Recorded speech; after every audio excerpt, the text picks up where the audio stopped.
Now, these students at the Anton Lembede Academy have totally wowed the Eskom Science Fair because they came up with a project designed to power streetlights as their choice. And we're going to find out from their headmaster, the principal at Anton Lembede, after we've chatted to these two kids. But let's start with Anathi Ndima, who's a pupil at Anton Lembede, and also Bonolo Kganane as well. Anathi and Bonolo, thank you so much for joining us. Oh, Miss, thank you so much for having us. So I'm going to put the questions to each of you and let's figure it out. Anathi, let's first of all start with teamwork. The two of you started working together, and I want to know why. Well, I guess we just kind of felt comfortable with working with each other since we understood what we are basically doing. Okay, tell us a little bit more about what is it that you're basically doing, Bonolo. We came up with this idea to create a mechanism to power street lights, and we took it up to help out in the country, and we saw it as a great thing to give back to the country. So how does it work? Does your teacher come to you, Anathi, and say, okay, fine, there's this science fair that we want you to enter. You guys must come up with an idea. What is it? What's the process that you guys get into in order to end up with an idea and a solution to electricity generation? Well, it's just kind of what you said. Our teacher just basically came up to us and told us that we're having a science fair, and we were kind of interested, and then we started working together. We came up with this idea since we were looking at our surroundings and what is currently happening in the country. We wanted to create something that would benefit the entire country. Okay. And maybe worldwide. Well, we hope it's going to be worldwide, because as we move forward, we've got to find new and different ways of creating solutions to electricity generation. Bonolo, explain to us how this project works.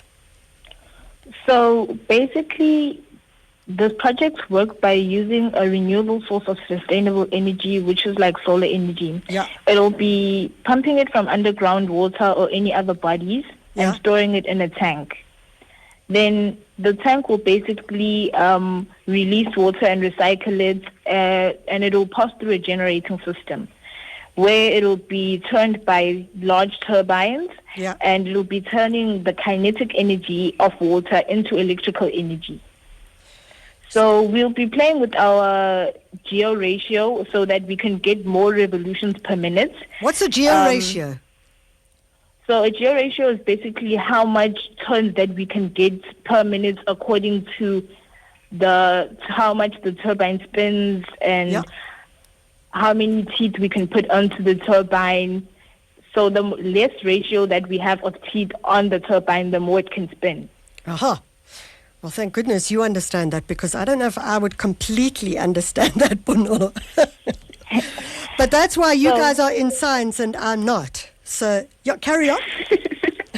So, basically, we're going to be taking Arduino boards and other forms of coding to code our mechanism to actually monitor the levels of energy that will be generated, the pressure levels, and any other operating systems.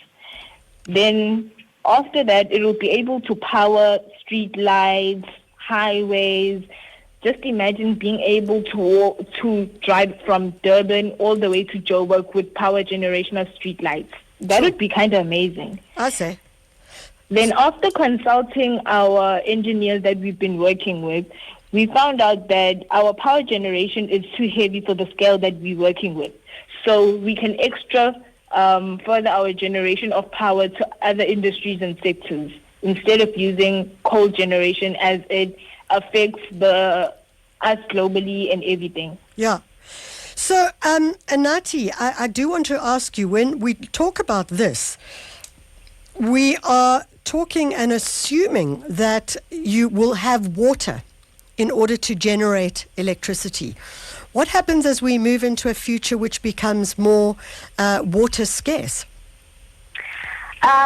Well, our idea is basically around us taking water from underground sources like the water table, which we then reuse, not just using it over and over again, just to reuse it. Yeah, so it's cyclical, basically. It's a cycle. And I suppose I have to go to a break, and I'll give you time to think about it when I'm in the break. But one of the things about coming up with innovative ideas is that that's also a cycle. And part of that cycle is that you come up with the idea, you iterate or you repeat the way you think about that idea, and then you do what they call a beta test of that idea, which means you actually go out and you physically test the idea and figure out what the problems are, and then you go back to point one again, you come up with more ideas, and so it goes round and round and round. And I want to know a little bit about what parts of it, if anything, you have beta tested, but we'll go to the break first. Our Sunday 9 o'clock documentaries will enthrall you with extraordinary stories by South Africa's fascinating humans. Tim Jenkins places himself in extreme danger by assisting the band ANC after an outrageous prison break in the Vula connection on the 7th of November at 9. She captured the imagination of many people all over the world as the first and only black woman to be diagnosed with progeria, and My Attractive Life und Lametsi Palazzi on the 14th at 9 o'clock. The operation that changed the world, the first heart transplant in A Change of Heart on the 21st of November at 9. SABC 2, you belong. It is the last 90 minutes of the group stage battle of the FIFA World Cup Qatar 2022 African qualifiers. The grudge between Ghana and South Africa is far from over. National pride is top of the agenda. The best tactics have a final say. Catch the Black Stars versus Bafana Bafana on Sunday, 14 November at 5:30 p.m. live on SABC Sport Channel on DTT, OpenView 124, SABC 1, SABC radio stations, and also available on Telkom 1. We love it here. Hashtag Asbuyele Move. Brought to you by SABC Sport. For the love of the game.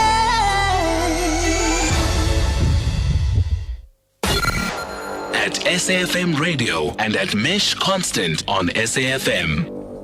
Probably one of my favorite features on a Sunday morning, A Breath of Fresh Air. This is where we talk to young people in the country and just find out some of the crazy but also amazing and innovative things that they're doing and how they are engaging with their world and indeed our world as well.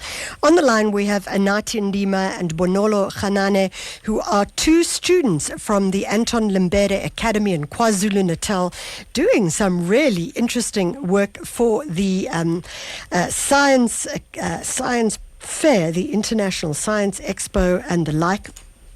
And they've certainly impressed the judges with their project focusing on new solutions to electrical generation. So, Anathi, I'll ask you, did you do any beta testing? Have you tested this project out? Are you physically testing it?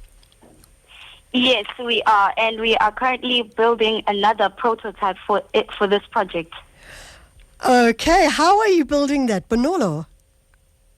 So basically, I got two companies, my father, family members, and engineers to help us build and sort out the solutions within building the whole project, as we found out that there were many problems that we faced and that we needed advice on collaborative memories and everything, just to make sure that the whole thing becomes a real big deal.